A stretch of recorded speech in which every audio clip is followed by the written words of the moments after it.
Boa noite, você que nos acompanha na TV Canção Nova. É com muita alegria que nós agora entramos na sua casa, no seu lar, com mais um programa Trocando Ideias. E é sempre um prazer imenso poder conversar com você, debater com você, trocar ideias com você. É isso que família faz quando senta junto à mesa, quando senta na sala, quando senta na varanda. A família senta para conversar e colocar os assuntos, a prosa em dia.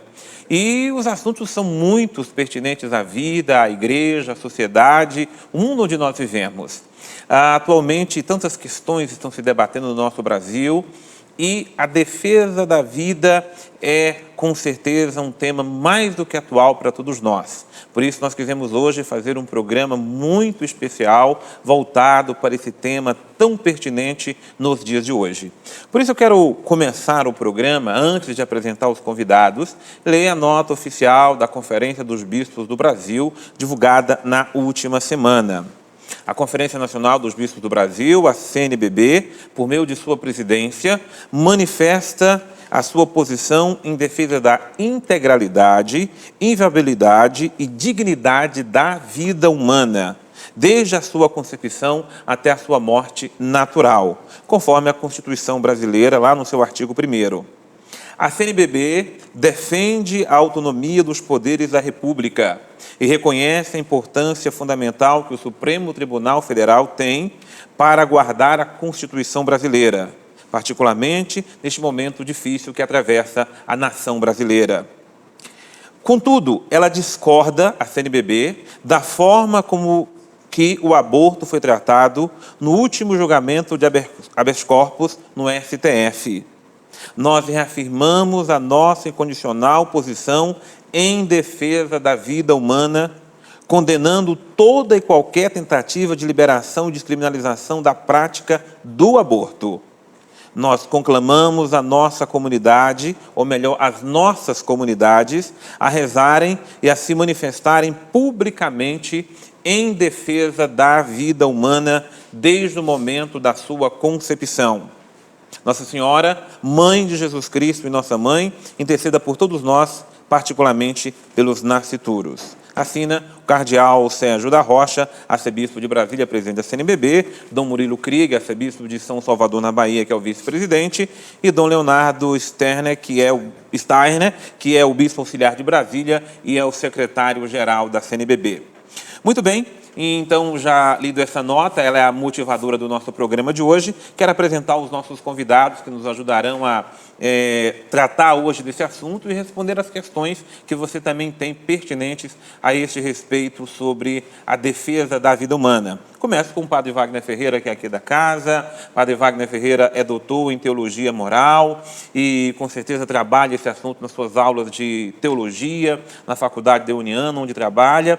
E, Padre Wagner, é uma alegria imensa estar com o senhor aqui nessa noite para conversarmos de um tema tão importante. É uma alegria toda minha, é sempre muito bom trocar ideias. Estar com você, Padre Roger, e também com os demais convidados, nossos irmãos e irmãs que nos acompanham em casa. Sempre uma alegria poder refletir assuntos tão importantes para a vida da igreja e para a sociedade, porque nós cremos que temos uma missão de fazer o reino de Deus acontecer na vida da sociedade. Ok, Padre Wagner, e eu me dirijo aqui também a um outro que é de casa, doutor Djalma Antônio Almeida dos Santos. Doutor Djalma, conhecido por todos nós, é uma alegria imensa. Obrigado por estar aqui conosco neste programa Trocando Ideias. É uma alegria retornar aqui a essa casa, que eu considero minha casa, e entrar na casa de vocês durante essa noite, para que a gente possa ter um diálogo e enriquecer-nos a todos nós. Vou lembrar que a formação do doutor Djalma, o senhor é ginecologista. Eu sou ginecologista obstetra e sou professor da disciplina de ginecologia e obstetrícia da Faculdade de Medicina da Universidade de Taubaté. Obrigado, doutor Djalma. E alegria receber aqui a doutora Cláudia Araújo, é advogada e ela é assessora jurídica da Associação Guadalupe, de São José dos Campos, uma associação que trabalha em defesa da vida humana. Doutora Cláudia, alegria imensa, seja muito bem-vinda. Muito obrigado. Também me sinto muito feliz de estar aqui com vocês e poder partilhar sobre a vida, sobre a importância, né, do direito do nascituro. E é um privilégio estar aqui em nome, né, da Associação Guadalupe, em nome da Justiça também, né, já que eu sou advogada. e poder, assim, testemunhar que eu sou adepta à defesa da vida. Muito bem, muito obrigado, é uma alegria imensa ter todos vocês aqui conosco. E você que está em casa pode participar do programa, trocando ideias, enviando as suas perguntas, as suas questões. Lembrando que as perguntas que você enviar precisa ser pertinente a esse tema, defesa da vida. Então, o nosso WhatsApp já está funcionando. Você pode mandar para nós no 12 99671 5810, repetindo, tem um número na tela, 12 99671 5810. Lembrando que esse número não serve para você ligar, é apenas para você mandar mensagem no WhatsApp e somente durante o programa e que seja pertinente a este tema, defesa da vida.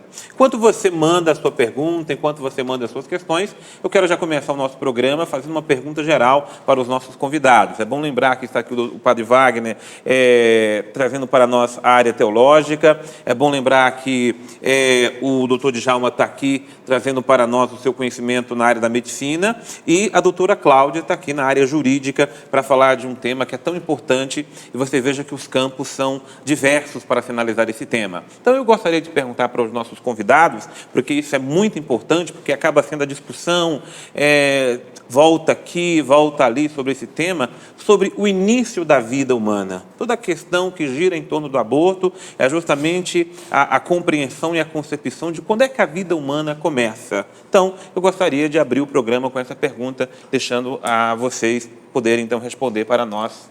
Padre Roger, do ponto de vista da fé cristã, a vida humana ela surge como um ato criador de Deus, certo? Mas, ao mesmo tempo, a Igreja Católica ela não simplesmente se baseia em argumentos de fé, os argumentos da revelação, os argumentos bíblicos são importantes e, como eu disse, parte desse princípio, Deus é o autor da vida, Ele é o Criador, mas também argumentos da razão. E por isso a Igreja também se apoia na ciência a serviço da vida, a serviço da integridade da pessoa humana, para dizer que desde quando ocorre a fertilização do óvulo por parte do espermatozoide, ali se inaugura uma vida humana. Ali se inaugura uma vida humana. Inclusive eu trouxe aqui, alguns documentos, né, mas existe a Congregação para a Doutrina da Fé, ela publicou em 1974 uma declaração que se chama Aborto Provocado. E esse documento ele é muito atual, é de 1974, mas extremamente pertinente. E no número 12 o documento diz assim: desde a fecundação do óvulo, encontra-se inaugurada uma vida, que não é nem a do pai, nem a da mãe, mas a de um novo ser humano, que se desenvolve por si mesmo, ou seja, ele tem uma autonomia para o seu desenvolvimento, mesmo necessitando do ambiente necessário para que esse desenvolvimento aconteça. Ele não virá jamais a tornar-se humano se o não o for desde já então. Então, não se tornaria ser humano se já não o fosse desde a fecundação do óvulo. Desde aquele primeiro instante. Doutor Djalma? Eu vou de encontro ao que nos disse o Padre Wagner, ou seja, a partir da fecundação, quando o espermatozoide encontra um óvulo, já existe um código genético diferente. Esse código genético não é o código da mãe, nem tampouco do pai, mas é um código diferente que se encontra ali. Ou seja, já é uma vida diferente. Então, a vida se inicia na fecundação, porque a partir dali já vai ser a multiplicação dessas células. Assim, chamamos de blastocisto, com 2 blastômeros, 4 blastômeros, e isso, independentemente da vontade materna, independentemente da vontade paterna, independentemente de qualquer vontade que possa acontecer extrínseca, externa a isso, esse blastocisto, esse óvulo fecundado, vamos chamar assim, ele vai tomando o seu rumo. Ele vai caminhando da tuba uterina até o útero, fazendo anidação. Nós vamos fazer 2 contrapontos aqui, se vocês me permitem, porque alguns consideravam que não há gravidez antes de haver a simbiose, a troca, a anidação. Isso, podemos até dizer que semanticamente, a gravidez acontece ali, ou seja, esse início da troca. Mas a vida é anterior até a isso. Ou seja, a gravidez, essa troca da mãe com o feto, se inicia na nidação. Mas a vida se iniciou 5 dias antes, 5 a 7 dias antes. Então, essa tese, ela cai por terra com esse contraponto. E um segundo contraponto, com todas as vênias aqui, como já foi dito pelo Padre Roger na nota da CNBB, a nossa Suprema Corte, que faz um papel importantíssimo nesse contexto que nós temos, mas eu humildemente discordo da maneira que foi colocado o início da vida, pois o ministro, ele coloca nesse julgamento do habeas corpus, dizendo que a partir do 3º mês que há a vida. Por quê? Porque a córtex cerebral, com os sentimentos todos, que daria a questão dos sentimentos, estaria formada. Ora, esse argumento, e o que nós temos antes disso?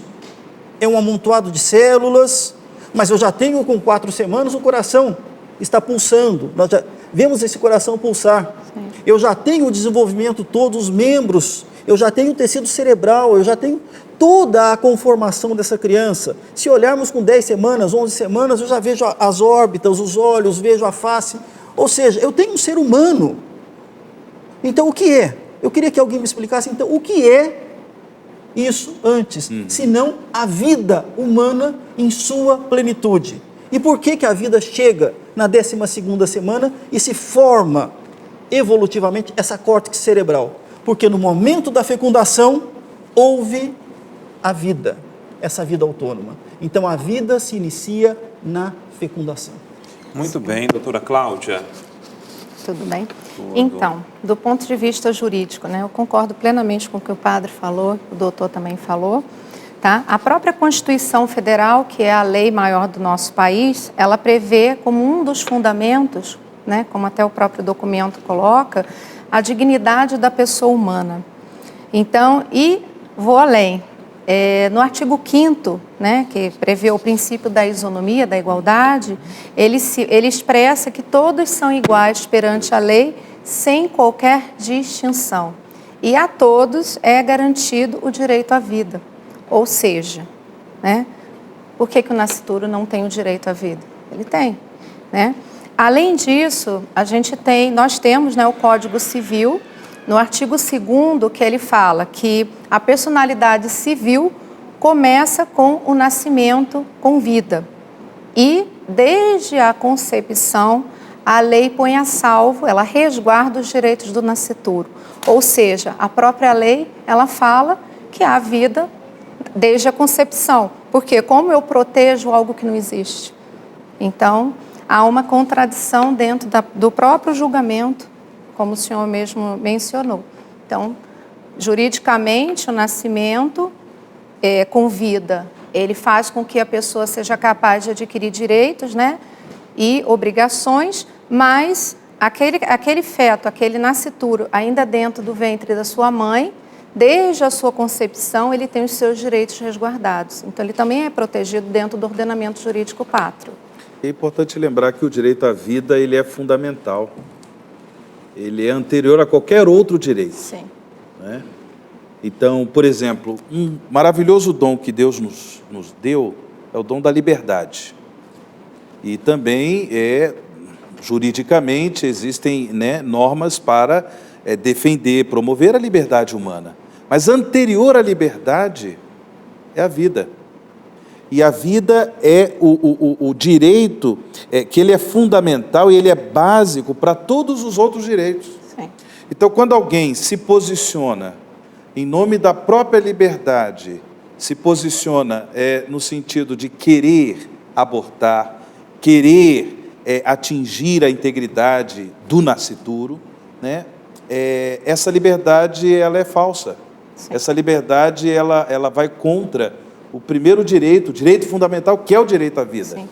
Então, nós vivemos numa sociedade marcada por paradoxos, muitos paradoxos. Sim. Então, por um lado, se defende o direito do animal, o animal infra-humano, o animal que não é ser humano, e assim por diante, com penalidades jurídicas assim enormes, quando alguém fere, destrói a integridade de um animal, pelas questões ecológicas, de preservação e coisas desse tipo, não é? E, por outro lado, né, o nascituro, né, que é um inocente, é um indefeso, que deveria ser defendido, certo? De repente é tratado como uma coisa qualquer, sem direito, né, aquele direito fundamental, que é exatamente o direito à existência, o direito à vida. Verdade.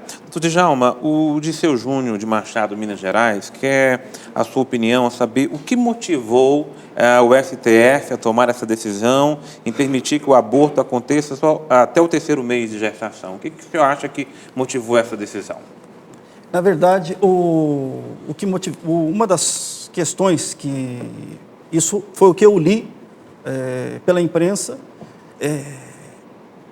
Estava dito lá que o nosso ministro que estava relatando esse voto, ele era um julgamento de um habeas corpus. Sim. Ou seja,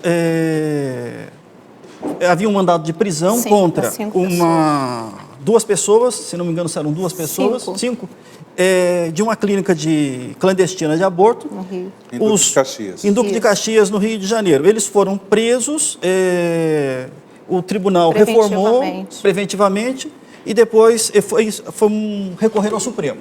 A questão toda é a seguinte: no julgamento desse habeas corpus, eles consideraram que não haveria necessidade de se prender essas pessoas. Eu vou colocar aqui uma coisa a mais. A mulher aí é vítima.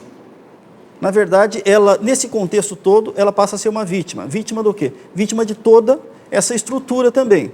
Porque quando se diz que ele colocou não se chama acórdão, mas... Na sentença. Mas na sentença ele disse o seguinte, que estaria penalizando demais e que a prisão preventiva seria ou para manter a ordem pública ou para resguardar a instrução do processo. E não haveria mais aquelas condições para a prisão preventiva. Ora, eu entendo que da mulher realmente não existia, mas para resguardar a ordem pública, se existia, teoricamente, se aqueles pudessem delinquir novamente, cometer um crime, mas respeitamos essa decisão. A partir disso, que motivação que ocorreu? Dado essa sentença, o nosso eminente ministro, ele foi um pouco a mais adiante no voto.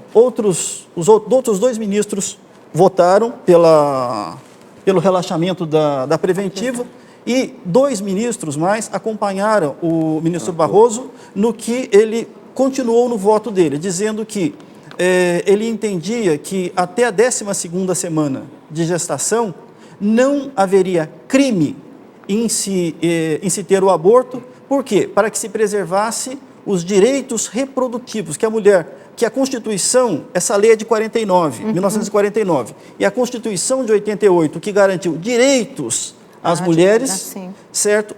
Eles estariam em desacordo. Então, a mulher teria direitos reprodutivos e esses direitos reprodutivos dela não estariam contemplados nessa lei de 49. E ele avançou um pouco mais. Ele disse o seguinte, que, segundo legislação de vários países, e apoiado, na verdade, em diversas correntes, ou seja, existem correntes na medicina que dizem que a vida começa na gravidez, no 5º dia, no 7º dia. Existem correntes que dizem que a vida só teríamos vida a partir da formação dessa córtex. E apoiado nessa corrente, o ministro, que é apenas uma corrente, uma vertente, que diz isso. Que, por exemplo, a minha corrente, nós não apoiamos isso de maneira alguma e creio que a grande maioria não apoia, mas existe essa corrente. E a partir dessa vertente, o ministro tomou e disse o seguinte, olha, nós não podemos criminalizar o aborto. Ele entendia que existiam outras maneiras de se manter os direitos reprodutivos, mas que ele não poderia criminalizar. É a visão do ministro. Padre Wagner, eu vou colocar um pouquinho a mais, a questão da bioética. Então, essa mulher teria o direito da autonomia dela. Só que a autonomia desse nascituro, desse embrião, não pode ser preservada. Ou seja, se isso é um benefício para ela, o primeiro princípio de bioética, eu creio que seja a não maleficência. Então, nós não podemos evocar a autonomia da mulher, pelo menos no meu entendimento, certo? Sendo que eu vou causar um mal aquele nascituro. E uma outra coisa que eu queria colocar só para o debate, o direito à vida, artigo 5º da Constituição, Sim. é inalienável. Sim. E é dever do Estado tutelar a vida. Sim, tutelar. E é dever do Estado, então, tutelar Sim. esse embrião. E até complementando a questão da liberdade da mulher, muitas vezes, quando a mulher ela se submete à prática do aborto, muitas vezes ela não está sendo livre. Muitas vezes ela está sendo conduzida. Ela é vitimizada. Sim. Ou aquela questão do desemprego, eu não vou ter condições de cuidar do meu bebê. Ou às vezes a própria família, poxa, você engravidou e agora? Ou o pai da criança muitas vezes não reconhece ou não aceita. Então, muitas vezes a mulher é conduzida por outras pessoas a praticar o aborto. Tanto que na Associação Guadalupe, a gente vê isso, nós vemos de perto, a partir do momento que essa mulher é acolhida, ela é amada, é apresentada a ela uma nova proposta, uma outra oportunidade, ela desiste do aborto. Então, por isso que nós podemos assim afirmar com muita segurança que a mulher, muitas vezes, ela se encontra numa situação de vulnerabilidade. Ela não se sente amada. Ela não se sente aceita, ela não se sente querida. E muitas vezes, naquele momento de desespero, pela falta do acolhimento, de se sentir sozinha, ela pensa que está fazendo a melhor coisa da vida ao se livrar daquela criança. Só que nós sabemos que ela tem consequências, tanto psicológicas, o doutor pode afirmar, quanto físicas para o resto da vida dela. E na própria prática do aborto, ela pode também ficar estéril, ou seja, ela não ter nem mais filhos. Então, eu não acredito que uma mulher que se submeta ao aborto, ela faça isso com liberdade. Eu penso que ela faz por uma questão de desespero e falta de oportunidade ou falta mesmo de fé ou de um apoio familiar ou da própria sociedade. Como o doutor falou, é uma obrigação do Estado tutelar a vida, sim, mas uma obrigação também da própria sociedade brasileira. É uma mulher falando, tem mais Sim. autoridade. Muito obrigado, doutora Cláudia. Gente, o assunto... Nós temos 2 minutos ainda. Padre Wagner, você ia complementar? Ia complementar no sentido, falando da liberdade, falando aí desse princípio de autonomia, a gente tem que ter presente não apenas a questão própria da mulher, a mãe, a gestante, que enfrenta essas situações, como muito bem colocou a doutora, a doutora Cláudia, mas também nós temos uma questão assim de ideologias presentes na cultura atual, na sociedade atual. Então, em nome dessa, digamos, autonomia, é que muitas vezes as pessoas se sentem neste direito de poder deliberar se aquela criança continua vivendo ou não. Não é? Então, o problema também do conceito próprio da liberdade, mas essa liberdade, muitas vezes, é manipulada por ideologias, né, em certos níveis de cultura, da vida da sociedade. Tá certo. Gente, olha, o debate está muito bom, a conversa está excelente. Não vamos precisar ir para o intervalo, suas perguntas estão chegando aqui, vou apresentá-las já para os nossos convidados e você pode continuar mandando suas perguntas. Só queria aproveitar esse intervalo para convidar você a ter em suas mãos esse livro maravilhoso da nossa querida Luzia Santiago. É um livro de mensagens, Quem Ama Sempre Vence. É um livro muito gostoso para se colocar na cabeceira da cama, para se ler logo ao levantar, durante o dia, lá no seu escritório, lá no seu consultório médico, né? Eu dizer isso mesmo. É um livro que eu recomendo realmente você ter, você levar para outras pessoas, porque ele é muito gostoso de ler, é muito prático, ele serve realmente para nos motivar a cada dia. Luzia Santiago, uma reedição maravilhosa do livro Quem Ama Sempre Vence. É só ligar para nós no 12-3186-2600 e pedir esta obra ou qualquer outro produto da Canção Nova na nossa loja virtual também, que aí está o endereço, você também pode fazer o seu pedido, tá bom? Nós vamos agora para um breve intervalo e voltamos já com você, Trocando Ideias. Nós estamos de volta com o nosso programa Trocando Ideias e hoje fazendo um programa temático especial sobre a defesa da vida. A igreja é uma instituição que desde o primeiro momento da igreja, desde quando ela foi instituída, não é que ela trabalha, mas acima de tudo ela defende a vida humana desde o momento da sua concepção. Interessante, né, Padre Wagner, que naquele primeiro catecismo da igreja, o Didaqué, o aborto já está sendo ali mencionado, condenado, né, para não ser praticado. Né? Então, para a gente entender que isso não é uma coisa que a igreja, que os papas criaram, não, pelo contrário. E Jesus disse, eu vim para que todos tenham vida e a tenham em abundância. É assim que a evangelização da igreja acontece em defesa da vida humana, né? Você citou aí a Didaqué, porque eu trouxe aqui o Catecismo da Igreja Católica, né, no número 2271. Diz assim, desde o século I, a Igreja afirmou a maldade moral de todo aborto provocado. Este ensinamento não mudou, continua invariável. O aborto direto, quer dizer, querido como um fim ou como um meio, é gravemente contrário à lei moral. E aí o Catecismo, né, recorda de Didaqué, que é a doutrina dos apóstolos. Não matarás o embrião por aborto e não farás perecer o recém-nascido. Ou seja, isso aqui desde os primeiros séculos da igreja. Né? E depois cita também um trecho aqui da Gaudium et Spes, um documento do Concílio Vaticano II. Deus, Senhor da vida, confiou aos homens o nobre encargo de preservar a vida para ser exercido de maneira condigna ao homem. Por isso, a vida deve ser protegida com o máximo cuidado desde a concepção. Aborto e infanticídio são crimes nefandos. Padre, para aqueles que disserem que o Estado é laico, ele fazendo um contraponto a essa questão, então não vão aceitar. Eu vou trazer vou puxar um pouquinho mais. Vamos chegar a 400 anos antes de Cristo, quando Hipócrates escreveu o juramento. E no juramento hipocrático está escrito: a ninguém darei substância abortiva. Interessante. Juramento de Hipócrates, ou seja, é o que nós juramos quando concluímos o nosso curso. Na nossa colação de grau de medicina, nós fazemos juramento hipocrático. E nesse juramento está: a ninguém darei substância abortiva. Pronto, é isso.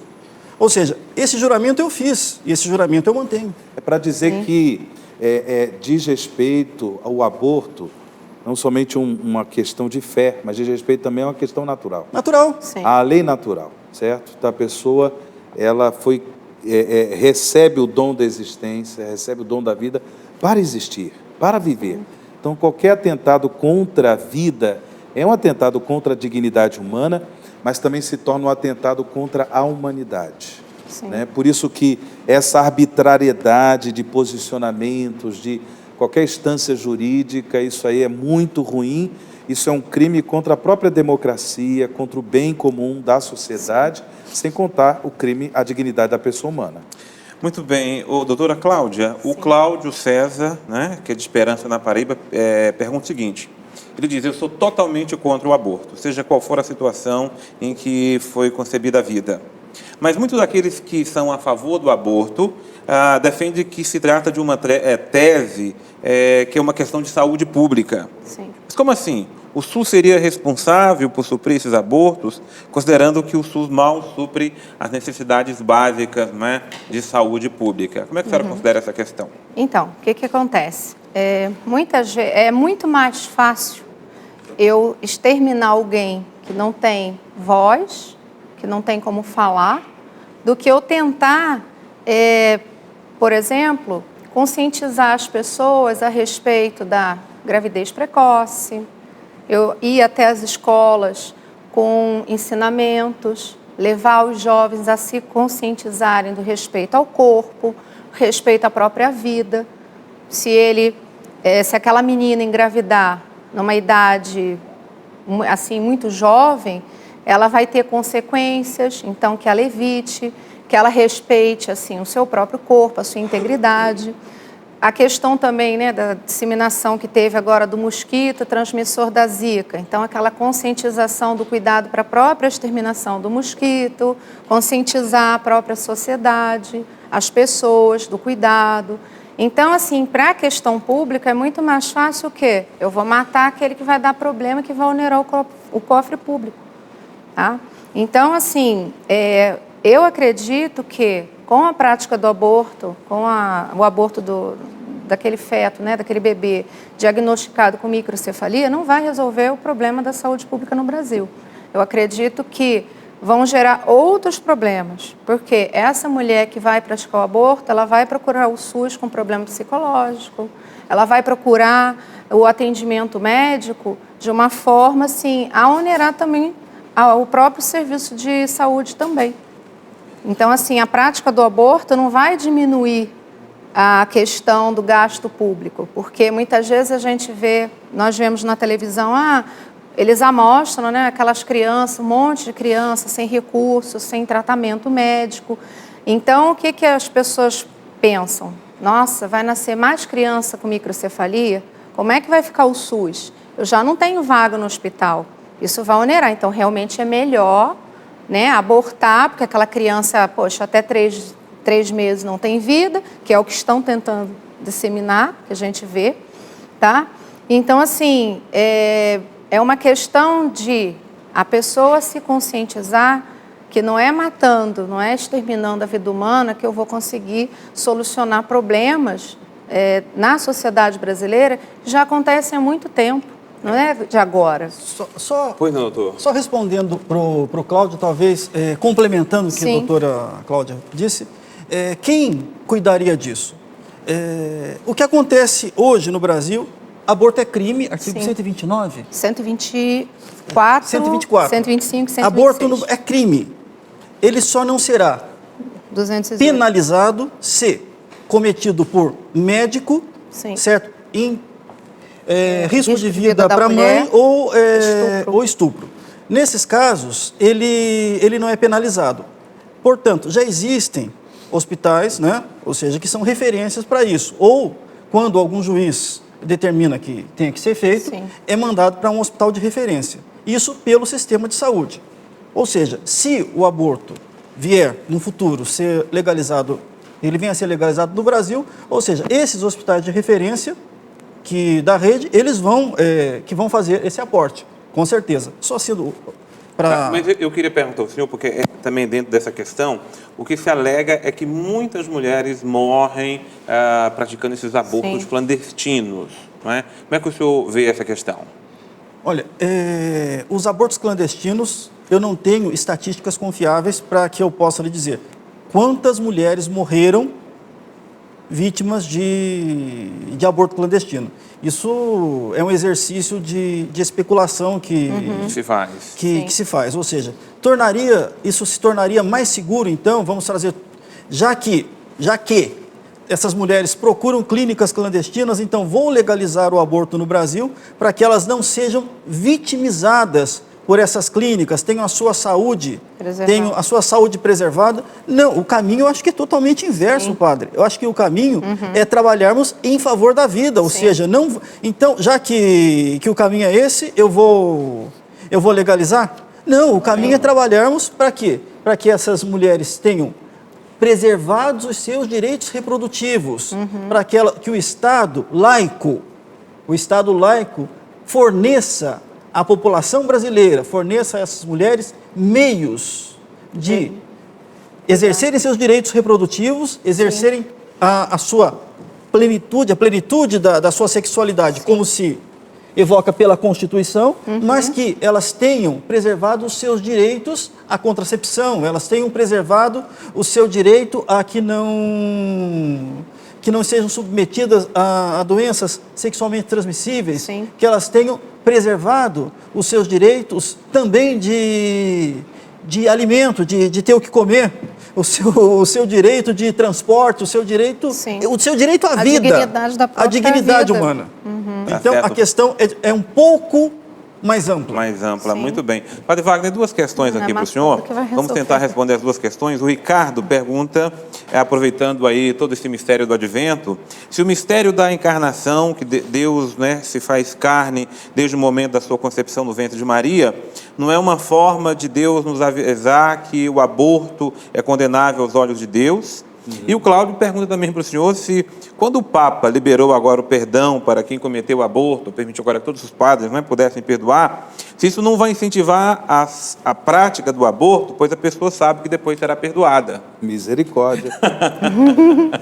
Certo, veja, em primeiro lugar, de modo nenhum, né? Ou seja, a solicitude do Papa É uma solicitude pastoral, né, no sentido de a igreja ser uma igreja misericordiosa, porque a doutora Cláudia já falou, né, que as mulheres, elas vivem muitos dramas, né? Quando uma mulher chega à realidade de um aborto, sabe, um percentual muito pequeno seria por pura maldade, Sim. né? Mas elas chegam movidas por muitos dramas, como a doutora Cláudia já colocou, e por isso, diante da experiência do arrependimento, a igreja, ela é misericordiosa, a igreja dá o perdão, e esse perdão, ele foi estendido, né, essa autoridade de perdoar, no caso o aborto, porque não é somente a questão do perdão do pecado em si, mas também nós, sacerdotes, damos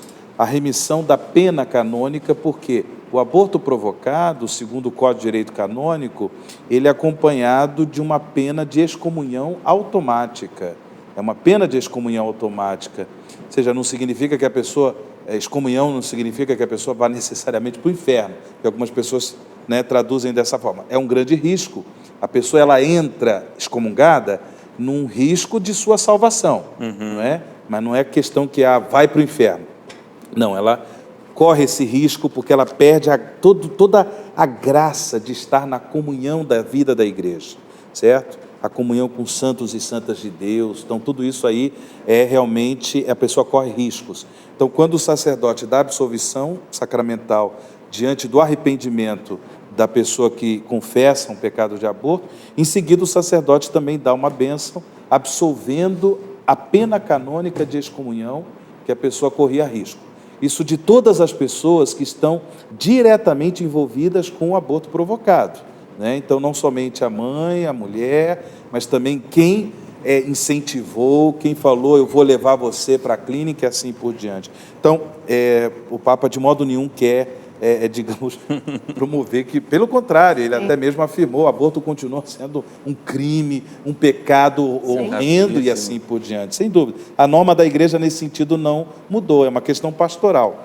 Primeira parte que você perguntou, Padre, sobre a encarnação do Verbo. A encarnação do Verbo, isso é uma coisa preciosa, ou seja, é um argumento de fé, mas também de salvação. O Filho de Deus que assume a nossa humanidade para dizer que a vida é maravilhosa. É um dom e desde o momento da concepção, no ventre de Maria, né? No ventre de Maria, né? Desde o momento da concepção, por obra, sem dúvida, do Espírito Santo, não é? Mas é o próprio Deus que, assumindo a nossa humanidade, ele diz como vale a pena, né, ser humano, como vale a pena a existência humana, e que essa existência, cada vez mais pela ação da graça de Deus, vai sendo divinizada, ela entra no mistério da comunhão com Deus. Então, Cristo afirma, pelo mistério de sua encarnação, que toda e qualquer pessoa humana é um dom maravilhoso de Deus. Ele se torna irmão de todos. Desde a concepção, todos, independentemente da fé, do credo, todos experimentam a graça da fraternidade, da irmandade de Cristo. Agora, eu gostaria de complementar a questão que se falou das leis, né? Sim. Por exemplo, o problema de uma legalização do aborto, a gente sabe que a lei, dentre tantas funções, ela também tem uma função pedagógica. A lei, ela deve também expressar, ela deve ensinar valores. Então, mesmo quando a lei pune, quando a lei tem uma função punitiva, ela não pune, por prazer de punir. Ela pune porque ela quer educar. Ela pune porque ela quer transmitir valores. Então, as consciências ainda em processo de formação, ou seja, a consciência de pessoas ainda frágeis na sua formação, limitadas, vão entender o quê? O aborto sendo legalizado, é bom abortar. Ou seja, o aborto se torna um valor positivo. Sim. Então, é errado pensar, e as estatísticas dos diversos países que o aborto foi legalizado, demonstram claramente que onde o aborto foi legalizado, aumentou em número, assim, de 300%, 400%, 600%. Então, a doutora já falou para nós sobre isso, mas eu gostaria de reforçar, por quê? Porque a lei, ela também tem função pedagógica, ela ensina, ela transmite. Se o valor é falso, é verdadeiro, é falso, é outra coisa. Mas se o aborto se torna uma coisa legal, descriminalizada, portanto, as pessoas mais frágeis na sua consciência vão entender que, em qualquer situação, o aborto vai se tornar um meio contraceptivo. Sim. Um meio contraceptivo. Não pode ser. Não Exatamente. Não pode ser. Ele não pode ser colocado como um método contraceptivo. Sim, Exatamente. Ou seja, mesmo pelos riscos sim. que a mãe vai sofrer. Veja bem, vou engravidar, vou abortar, vou engravidar, vou abortar. Se, digamos que Sim, fosse essa fosse a legalizado, ou lógica, seja, né? seria um risco de vários procedimentos que essa pessoa estaria Ela pode exposta, até a óbito. risco de infecções, mesmo porque quando se faz um procedimento cirúrgico com toda a asepsia em locais, existe lá no final, CCIH, Comissão de Controle de Infecção Hospitalar. Quantas infecções naquele período ocorreram no hospital? Quantos em cada setor? Então existe esse controle e não é isento, nós sabemos disso. É um risco. Né? Existem riscos, ou seja, seria um risco a mais que nós teríamos. Numa das redes sociais eu vi hoje uma foto de um médico, um ginecologista, né? E a mulher já estava lá com as suas pernas, né, abertas e tal, e ela já exigindo do médico a questão do aborto. E ele disse assim: então, a senhora tem mãe, a senhora tem outro filho? Então vamos fazer o seguinte, até para preservar a sua saúde, para não ter esses riscos e tudo mais, vamos matar o seu filho para a senhora ter essa criança naturalmente. Falou, não, mas matar o meu filho que já está vivo assim, bonito, é um crime. Então, Sim. O médico colocou a mulher diante desse drama. Complementando, né? A pessoa não tem o direito de defesa, então eu mato. Exato. Não vai falar? Doutor Djalma, o Idailson pergunta a você o seguinte: quando uma mãe tem que fazer uma escolha entre o bebê e ela, o que a igreja orienta nesse caso? Veja bem, o que a igreja orienta, isso eu vou passar para o Padre Wagner, mas eu vou colocar numa posição aqui, escolha entre a mãe e o filho. Não vejo, a medicina avançou tanto, mas ela avançou de tal maneira que hoje, com tranquilidade, nós com 28 semanas, que seriam 6 meses, o índice de sobrevida, que teria mais ou menos 1 quilo, é um índice de sobrevida que passa 80% em boas UTIs neonatais. 24 semanas, nós temos aí em torno de, eu não vou aqui saber decor, mas pode ser acima de 30% aproximadamente, se tem sobrevida. Então, hoje eu não preciso mais escolher entre a mãe e o filho. Os recursos que eu tenho na medicina hoje são de tal maneira que, se eu precisar intervir, eu venho, faço a intervenção e eu tenho um suporte de UTI tal que, claro, se expõe. O risco é um risco grande. Manter essa gravidez nessas condições para a mãe é um risco imensamente grande. Ou há um problema materno que me induz a que nasça, ou há um problema fetal que ele não suporta mais conviver no ambiente do útero materno por diversas patologias maternas. Então, eu vou ter que proceder à interrupção dessa gravidez, por exemplo, um parto, induzir o parto ou fazer uma cesariana. Porém, eu já digo, a chance de sobrevida dessa criança vai ser de tantos por cento com essa idade gestacional, porque eu tenho um aporte tal que me dá essa escolha. Então, hoje nós somos muito tranquilos. Antigamente fala, vou fazer isso para salvar a mãe, ou é a mãe ou é a criança. Não. Hoje nós podemos muito bem, com o suporte de medicina fetal que nós temos no nosso país, na nossa rede, mas no nosso país, conseguimos levar gestações por mais tempo, sem ter que fazer essa escolha de Sofia, ou se tivermos que interromper, não é uma escolha de Sofia, ou seja, nós sabemos conscientemente o risco que eu tenho para aquele feto, e isso é dividido com a família. Que bom, é bom escutar um médico falar sobre isso. Sim. Muito obrigado, doutor. Bom, doutora Cláudia, amanhã acontece a votação no STF, possivelmente, não é? Sobre aborto nos casos de grávidas infectadas pelo vírus da Zika. Isso não abre espaço para votações de abortos em dezenas de outros casos? Então, infelizmente, o que acontece? Quando há uma decisão do STF, dos tribunais, existem os acórdãos. Então, o que acontece? Pode sim abrir precedentes para outros casos, outros julgados, porque eu uso, né, como advogado, uma decisão que foi favorável para que eu possa favorecer um julgamento ao meu cliente. Só que o que acontece? Os juízes, eles não são obrigados a concordar com o STF, eles também têm o seu livre convencimento.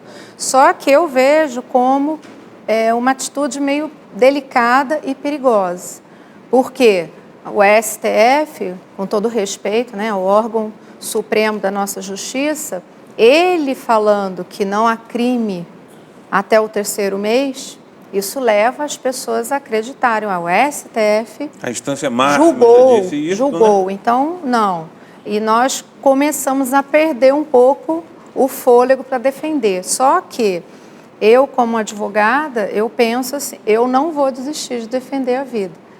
Tá? E se um dia aparecer ou surgir uma situação, eu vou conversar com essa mulher e tentar, de alguma forma, colocar que, olha, cuidado, você vai ter uma consequência futuramente na sua vida. Por quê? Uma mulher, quando ela tem um aborto até espontâneo, o doutor com certeza já deve ter visto, ela se sente culpada. E ela não teve muitas vezes culpa, foi o próprio organismo, como o doutor até colocou, muitas vezes aquele bebê ele não se desenvolveu. Imagina uma pessoa que vai até um hospital ou até uma clínica clandestina, independente que seja, vai lá e interrompe a vida. Outra coisa também, a médica, né, a pesquisadora que fez, a primeira pesquisadora que descobriu a relação do Zika, né, do Zika vírus com a microcefalia, ela fala que 1% dos bebês podem nascer com Zika vírus. E isso só vai microcefalia. E só vai ter esse diagnóstico a partir do 5º mês de gestação. E vem, né, uma decisão dizendo que até o 3º mês não tem vida. Ou seja, a mulher tendo isso como verdade, eu tenho a Zika, eu vou lá e aborto. Só que o risco dela abortar uma criança que muitas vezes não vai ter a microcefalia vai ser bem grande. Porque 1% é muito pouco. Muito pouco. Agora, a opinião de vocês. Vocês não acham que a lei aqui sobre esse assunto está frouxa, ela não está muito clara? O que leva o órgão máximo do nosso país a fazer esses tipos de interpretações quando abre? Nós começamos lá atrás, com o caso dos anencéfalos, agora esse caso mais recente, e outros casos virão. Será que nós não precisamos, né, de leis mais rígidas, mais claras a respeito dessa questão do aborto, além da que já tem? Será mais rígida? Nós vamos aumentar a apenação das pessoas? Porque não cabe ao STF fazer. É isso que eu ia perguntar. Então. Eu não sou versado, mas eu elegi eu votei num deputado, votei num senador, todos nós votamos, para quê? Para que eles me representassem, a democracia, uma democracia representativa. Sim. Certo? Nós não somos mais chamados à praça, como os gregos, para que nós pudéssemos decidir. É impossível. Então, eu elegi meus representantes. Sim. Ou seja, eu tenho uma posição frontalmente contra isso. E quero que os meus representantes, que pensam como eu penso, porque votei neles assim, eles defendam essa posição no Congresso. Então, eu não sou versado em leis, mas então, na minha ignorância legal, eu entendo que quem deva não apenar, mas que a lei seja mais clara. Sim. Ou seja, no Brasil, nós não queremos o aborto. Ou seja, o aborto continua sendo crime. Então. Digo mais uma vez, a mulher submetida a isso é vítima. À medida que eu legalizo tudo isso, o que vai acontecer? Vão acontecer, como nos Estados Unidos, clínicas, e muita gente também vai começar a faturar em cima disso, etc. e tal. Ou seja... Então, complementando, né, agora na parte jurídica, a defesa da vida, ela já foi instituída com o próprio advento da Constituição Federal de 1988, quando eu digo que é garantido a inviolabilidade da vida. Então, isso já foi discutido na própria votação da Constituição Federal. Então, eu não vejo como assim, o Congresso ele não está sendo efetivo na legislação. Isso já foi discutido. Só que é um tema que, infelizmente, ele é discutido de novo. Mas e vem repercutindo. Também existem pressões, sim, né? Pressões sociais, pressões até de ideologias, né? Ideologias mesmo, como o próprio padre colocou. Por quê? Confunde-se a liberdade da mulher que trabalha, que tem a sua responsabilidade, a gente brinca, nós brincamos muito, a dupla jornada, né? Com essa questão de eu faço o que eu quero, na hora que eu quero, não tenho que respeitar ninguém, eu não preciso, meu corpo, minhas regras, enfim. Só que, dentro do próprio direito, se eu acuso alguém, se eu movo uma ação contra alguém, essa pessoa tem o direito ao que a gente chama tecnicamente de contraditório. Esse bebê, ao ser submetido ao aborto, ninguém pergunta se ele quer morrer. Ele não tem, ao menos, a chance de dizer para aquela mãe, eu não quero morrer, eu quero viver, né? Então, assim, o que eu vejo, muitas vezes esse bebezinho está sendo punido porque ele não tem direito à voz dentro da sociedade. Então, é um ato, assim, de covardia, e eu penso que não adianta editar mais leis. O que precisa ser feito é uma conscientização dentro da própria sociedade brasileira, conscientizar essa mulher, como o doutor muito bem colocou, ela trabalhar, ela ter dignidade, ela ter o respeito do pai da criança, ela ter o respeito da família, ela não ser rechaçada pela própria sociedade porque ela engravidou aos 14, 15 anos. Nós vamos voltar depois do intervalo. A senhora trouxe um ponto importante, que é a conscientização. Isso aí cabe a nós, independente das leis serem mal interpretadas ou não, porque conscientização precisa estar realmente dentro da cabeça e do coração de cada um de nós. E é por isso que a Canção Nova está trabalhando 24 horas sem parar em defesa da vida, em prol da vida. Você já deve ter recebido a revista da Canção Nova esse mês, no qual nós estamos celebrando 80 anos de vida desse profeta, Monsenhor Jonas Abib. Nós estamos durante todo esse mês de dezembro celebrando esse dom da vida maravilhoso. Que bom que a dona Josefa, aquela mulher abençoada, santa, trouxe para nós essa vida. Nós estamos celebrando nosso querido Monsenhor Jonas Abib. Nessa revista Canção Nova do mês de dezembro, dentro dela tem um boleto, não é? Que você costuma receber todos os meses. E nós chamamos a sua atenção para a segunda parte do boleto, que é a nossa campanha Canção Nova, uma expressão de amor. Quando a gente expressa amor a alguém, nós fazemos gestos. Nós estamos pedindo a você um gesto de amor da sua parte, não é? Nós estamos estendendo nas suas mãos, como a Luzia está fazendo aí nesse boleto, pedindo a você que faça uma doação extra de R$25 para que a gente consiga chegar ao final do ano realmente podendo pagar, não é, todos os compromissos que nós temos com a evangelização. A Canção Nova só tem um compromisso: evangelizar você, sua casa e sua família. Então, seja realmente parceiro nessa nossa nobre missão de evangelizar. Recebendo esse boleto, você faça então essa doação.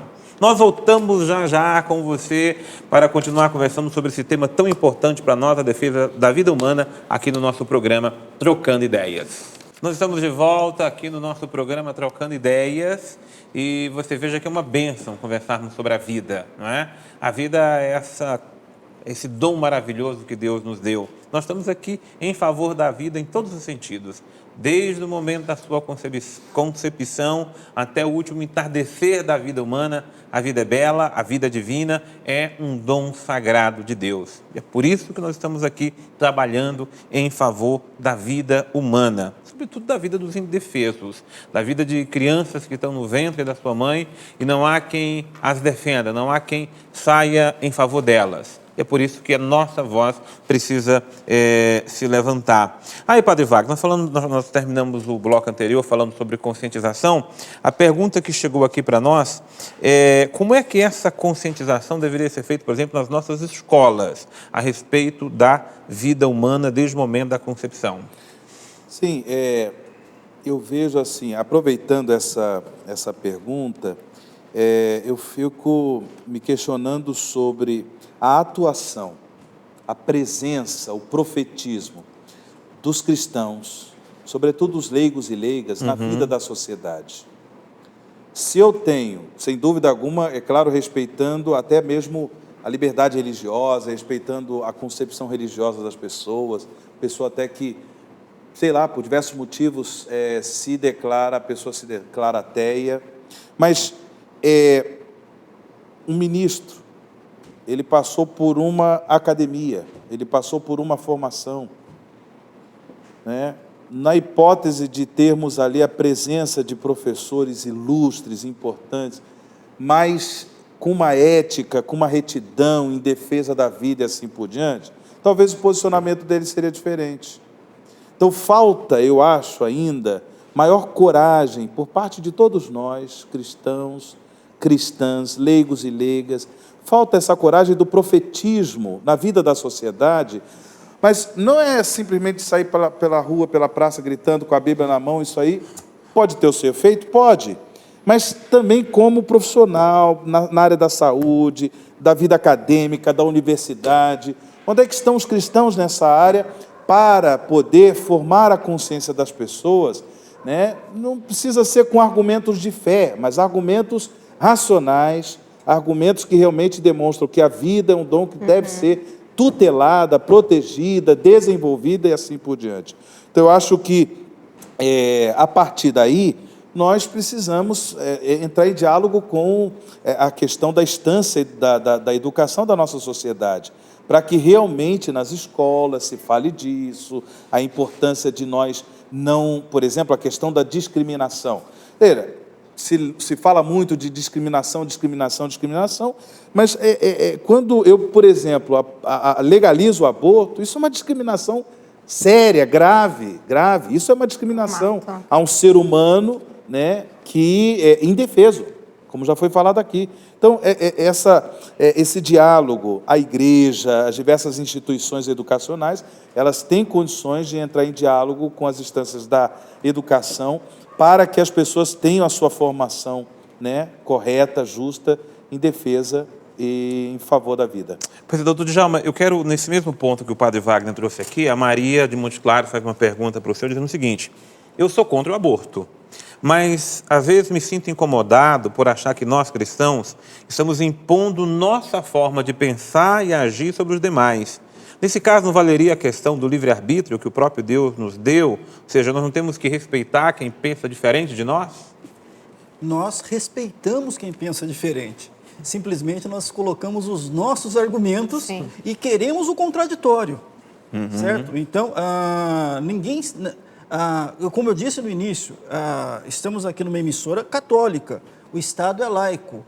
Então, no início do programa, eu ia brincar com o padre, não falei, mas ia falar para ele, vamos trazer para jogar no campo deles, nesse campo laico, ou seja, vamos tirar um pouco. Então, nós não queremos impor a nossa opinião, nós não defendemos aqui uma questão confessional. O que nós defendemos, o que eu defendo aqui, é o direito à vida. E quando eu defendo, e quando nós defendemos, se o nosso time de futebol está jogando, se a seleção está jogando, nós vamos e torcemos e brigamos e vamos. Ou seja, pela vida, nós temos que ir muito mais do que torcer pelo nosso clube do coração. Nós não podemos só torcer, nós temos que vestir essa camisa e defender a vida. Então, quando nós trazemos o jogo para o campo, mas é para um campo técnico, para um campo científico, certo? Mostrando que a vida começa na concepção, conscientizando, nós não estamos tirando, nós não estamos fazendo nenhum contraponto com nenhum grupo, nós queremos dialogar, nós queremos que a sociedade amadureça, por isso a importância do Congresso Nacional com os nossos representantes, para quê? Para que se amadureça essa discussão, porque todas as vertentes da sociedade, todas as correntes religiosas, todas as correntes de pensamento, todos estão representados no nosso Congresso. E lá é o fórum para se discutir. Eu faço um lobby pela minha posição. Os favoráveis ao aborto fazem um lobby pela posição deles. Isso é democrático, isso é o direito. Nós temos que trazer a discussão para o campo democrático, para o campo do nosso Congresso Nacional, respeitando os direitos reprodutivos, os grupos feministas. Eles também são acolhidos, nós os respeitamos, nós queremos trazê-los para a discussão, nós respeitamos. Então, os direitos reprodutivos da mulher, eles têm que ser preservados. O que nós discutimos é se esses direitos reprodutivos eles não vão afetar uma Foi de outra outros vida. direitos. Não vão afetar o direito à vida do feto. Sim. Então é isso que para esse campo de discussão que nós queremos trazer, respeitando todos, respeitando o ponto de todos e fazendo o nosso contraditório e aceitando o contraditório do outro e debatendo no campo das ideias, mas sempre respeitando o direito das pessoas de terem as suas ideias. Nunca eu vou querer impor a minha ideia, mas discutir com vocês, com todos a nossa ideia, respeitando a todos e a cada um, aceitando, entendendo o que cada um pensa, escutando a posição deles, mas também tendo o direito de nós colocarmos a nossa posição. E quem decide isso? Quem decide são os nossos 513 deputados.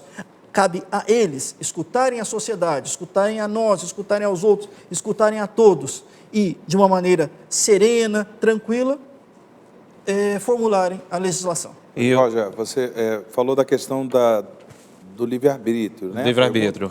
Então, veja bem, a pessoa humana, ela, até como uma argumentação filosófica, não somente teológica, mas ela tem o dom, essa liberdade de escolha. Mas eu cresço em liberdade quando a minha escolha ela é o bem, né? Quando eu escolho o mal moral, que nesse caso, em termos teológicos, se chama pecado, eu decresço em liberdade, certo? O pecado, ele o mal moral, ele vai contra a dignidade da própria pessoa que o comete, mesmo quando eu faço um mal contra você, certo? Mas o mal, ele agride a dignidade da própria pessoa que o comete. Então, investir a minha liberdade no mal é decrescer em liberdade. Eu cresço em liberdade no compromisso com o bem. Coloco essa reflexão exatamente para ajudar, né, na resposta que essa moça fez, porque mesmo num contexto de pluralidade, pluralismo religioso, pluralismo de ideias, pluralismo, tendo em vista a nossa realidade democrática, né, do ponto de vista do sistema político, é falso achar que eu me torno ainda mais livre cometendo o mal. Isso é falso. Eu decresço em liberdade, eu me torno escravo do próprio mal. E aí eu vou cada vez mais me comprometendo com o mal. Só que não é somente uma questão de mal pessoal. Esse mal depois tem consequências sociais. Isso é ruim para a vida da sociedade, uma vez que nós vivemos em sociedade buscando o desenvolvimento da sociedade, o bem comum e assim por diante. Doutora, não sei se ficou claro. Não, ficou muito claro, padre. Foi muito importante, muito precisa a sua colocação. Okay. Complementa isso que o doutor Djalma trouxe para nós, porque justamente eu creio que é da mesma forma. Nós temos a liberdade. Sim. Agora, a liberdade não significa que eu devo fazer tudo o que eu quero, não é? Isso. E a gente só vai trazer males muito maior para a nossa sociedade. Nós aqui não estamos assim afrontando, muito pelo contrário, como o doutor colocou o padre, né? É uma questão de uma discussão, pontos de vista, e defendendo o que está previsto no próprio ordenamento jurídico, que é a vida humana. Né? E eu ressalto, eu gostei demais dos três falando, a discussão aqui é tão sadia, tão gostosa, que vale a pena, mas muitas vezes os nossos fazem nas nossas redes sociais, nos contextos onde estão, discussões muito agressivas. E isso não diz de nós. A gente pega a nota da CNBB, veja que nota tão sadia, né? Tão bem clara, ela pontualiza aquilo que a igreja pensa, diz, não é? Com todo respeito, com toda a vênia, como diz o doutor Djalma, mas nós somos contra. Sim. Não precisamos mandar ninguém para o inferno, não precisamos, né, lembrou muito bem aqui o padre Wagner, né? Nós não estamos, na verdade, condenando ou absolvendo esse, aquele. Agora, nós estamos apresentando aquilo que nós cremos, sim, não só do ponto de vista da fé, o padre Wagner trouxe aqui desde o início, né? Mas da forma como nós compreendemos a vida humana. Sim. E é por isso que nós temos que sair em defesa dela. Doutora Cláudia, está vindo muitas questões aqui a respeito dessa questão jurídica, o que é competência do Congresso, o que é competência do STF, e isso está gerando preocupação nas pessoas. Então, o Gabriel resume a pergunta dos outros. Gostaria que a senhora comentasse o projeto de lei 4753 de 2016, no qual trata acerca dos limites da jurisprudência do STF, uma vez que ele acha que o STF está usurpando a competência de legislar, que é da Câmara dos Deputados. A senhora acha que é por aí que nós vamos vê essa questão e tantas outras. O doutor Djalma estava lembrando aqui para nós que o senhor acha, inclusive, que a questão da Zika deve passar como outras questões relativas ao aborto, né? Vocês acham aí que a questão é realmente ter clareza do que compete ao STF, ao Congresso? O que vocês pensam sobre isso? O que acontece? Quando chega um processo para o juiz decidir, ele é obrigado, tá, pela própria Constituição Federal, a emitir o parecer dele, a dar o julgamento. Tá? Então, assim, ele é obrigado a fazer o julgamento. Então, eu não vejo como assim, o STF está invadindo a competência do Congresso Nacional. Né? Chegaram processos, até a instância superior, que é o nível recursal máximo, ele tem que julgar, ele precisa julgar. Não é uma questão de o juiz, eu não quero julgar, não quero falar sobre esse fato. Não, ele é obrigado. Da mesma forma, o Ministério Público, se chega uma ação, ele entra com uma ação penal, ele tem que dar prosseguimento. Tá? Isso são princípios constitucionais. Então, muitas vezes as pessoas não entendem por que o STF está se metendo, né, falando de uma forma mais coloquial, numa competência que é do próprio legislativo. Ele está legislando? Não, ele sentenciou, ele respondeu, né, falando de uma forma para as pessoas entenderem aquele processo. Tá? Agora, o que eu falei anteriormente, eu continuo falando, realmente abre precedente para que outros julgamentos venham favoráveis ao aborto, principalmente no caso da microcefalia. Tá? E o que acontece? Realmente a competência de legislar é do legislativo, pelo próprio princípio da separação dos poderes. Tá? Eles vivem harmônicos entre si, só que cada um tem a sua competência. Tá certo? Pelo menos deveriam viver harmônicos. Sim, a gente tenta. Então, e o que acontece? Né? Infelizmente, nem sempre, né, a coisa acontece. Harmonia. Uma nota de rodapé, professor. Mas no mundo ideal, eles vivem harmônicos. E a gente tem que acreditar, né? Então, e o que acontece? Realmente, uma lei que haja com clareza, defina, até para poder pautar os julgamentos dos ministros, dos juízes, seria interessante? Seria. Só que uma lei, ela também cabe interpretações. Isso.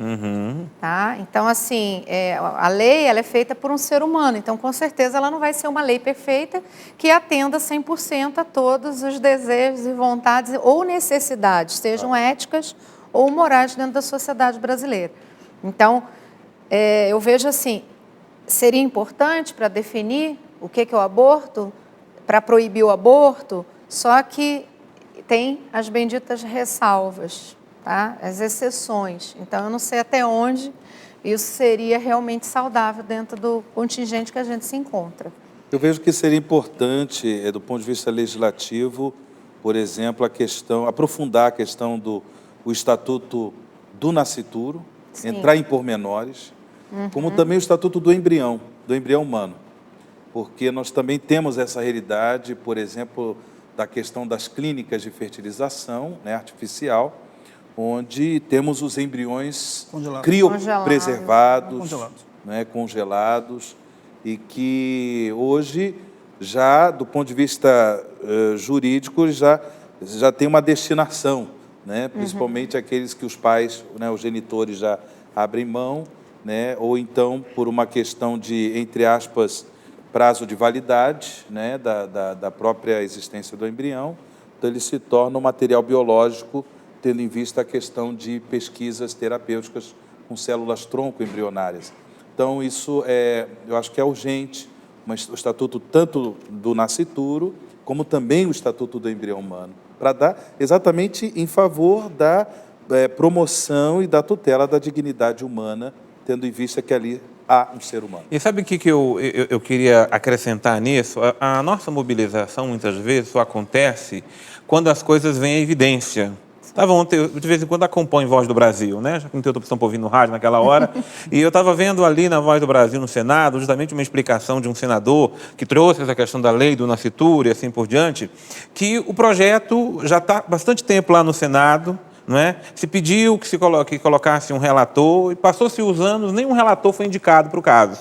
A sociedade esquece, o assunto não é tão importante para aquele momento, porque a gente tem tantos problemas no país Sim. que acaba que isso vai ficando para depois, não é? Então eu acho que nós temos que aproveitar o momento realmente para pressionar para que as coisas aconteçam, Sim. não é? Porque nós estamos realmente entrando nessa cultura do depois, está tudo procrastinado. Depois a gente resolve e acaba que não resolve, e por isso o STF tem que fazer algum julgamento, porque realmente esse Estatuto Nascituro que o padre Wagner lembrou aqui, ele já foi discutido, já foi falado, mas ele não foi promulgado. É assim Existe que um acontece, vácuo, e esse vácuo tem que ser ocupado. Sim. não é? Porque, E aí, do contrário, fica nessa arbitrariedade do entendimento, por exemplo, do Poder Judiciário. no Poder Judiciário, Então, fica na arbitrariedade, o que eu acho, o que eu deixo de achar, movido por ideologias ou outras pressões. Então, se não se tem um estatuto que você desce nos pormenores a questão casuística, né? Então, fica essas interpretações aí. Muito bem, dá tempo para algumas questões ainda. Padre Wagner, a Érica Souza te pergunta porque nem mesmo em caso de estupro a igreja não apoia o aborto. exatamente porque se trata de uma pessoa humana, um ser humano no ventre ali da mãe. A gente entende todo o drama que a mulher vive, tendo em vista a realidade do estupro, e também a questão dela depois educar, né, um filho que ela não desejou, né, não desejou. Isso é um drama. Agora, veja, então, primeiro, não é nem questão de legalização do aborto por conta disso, é porque é sempre um crime, mas é despenalizado, né, no caso de estupro, do ponto de vista da Constituição Federal.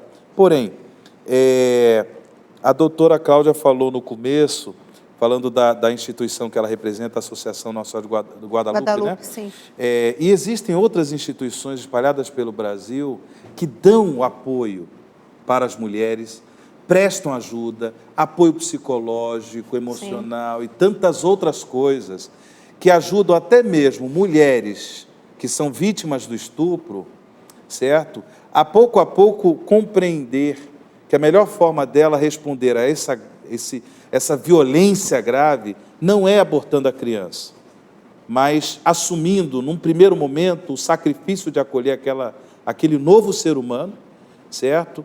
E porque depois, pouco a pouco, quando a gestação vai se desenvolvendo, normalmente a mulher faz uma experiência de afeto pelo próprio ser que ela traz dentro de si. Agora, ela precisa de apoio, ela precisa de ajuda.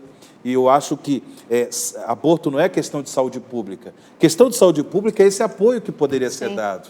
O investimento em psicólogos, em orientadores. E cuidado, né? Cuidados. Então, mesmo a igreja se posiciona dessa forma justamente porque se trata de um ser humano que deve, né, ser tutelado, protegido, independentemente da forma como veio à existência. Doutor Djalma, estão perguntando aqui para o senhor o que o senhor aconselharia para uma mulher que o procurasse, dizendo que gostaria, desejaria ou precisaria abortar? Isso me lembra um caso de muitos anos atrás, porque num momento desse, às vezes qualquer argumento que você coloque, ela vai ter um contraponto. A primeira coisa que tem que ficar patente é que eu não faço, procurou o lugar errado. Primeiro, bateu na porta errada, porque se me procurar para fazer, eu não vou fazer, porque eu sou radicalmente contra, certo? E coloco, se em permitindo, coloco os argumentos, falo, olha, eu pergunto por quê? Perguntaria por quê você quer. Se ela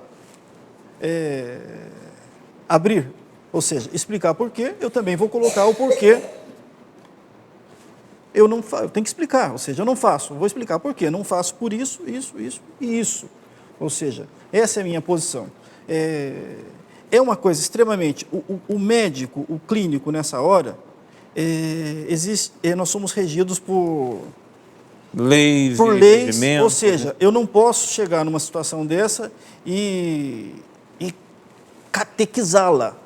Ou seja, eu coloco cientificamente, tecnicamente, eticamente, o porquê eu sou contra. Ou seja, existe uma vida, certo? Essa vida está aí, certo? Essa vida é vida e vai prosseguir. a mim não me cabe o direito ético, eticamente, o direito penal, ou seja, não tenho eticamente, civilmente, criminalmente, eu não posso executar um ato desse, sou absolutamente, e por uma questão de fórum íntimo, sou contra. Ou seja, demover uma pessoa de uma situação dessa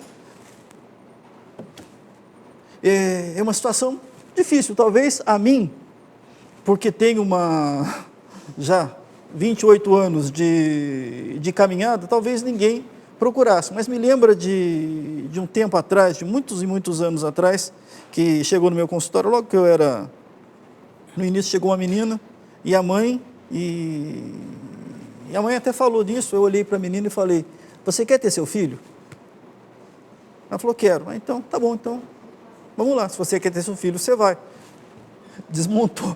A própria Desmontou a mãe. Depois todos ficaram meus amigos, etc. E tal, fiz o parto, etc. Mas então isso foi uma das coisas que me marcou, porque eu não sabia o que falar. A mãe chegou trazendo uma filha menor ali para isso. Eu olhei para ela e falei, você quer ter seu filho? Ela falou, eu quero. Ah, então você vai ter seu filho, eu faço seu pré-natal.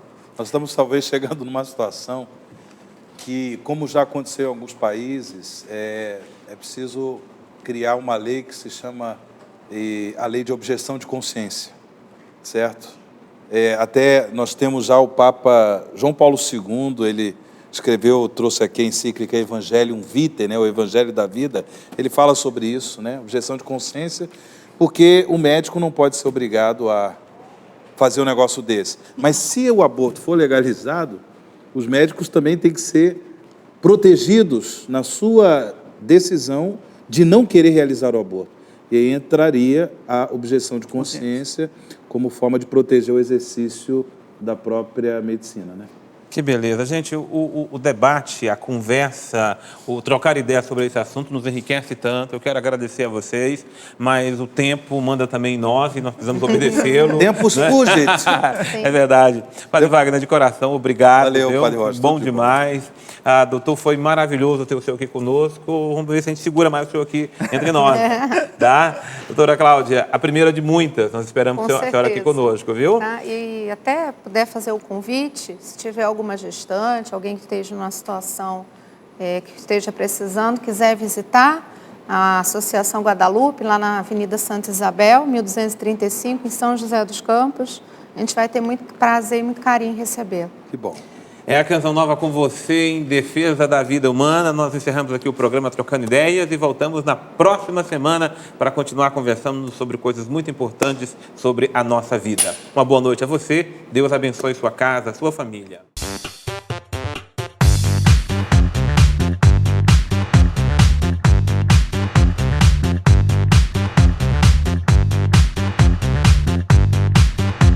CançãoNovaPlay.com. Assine já!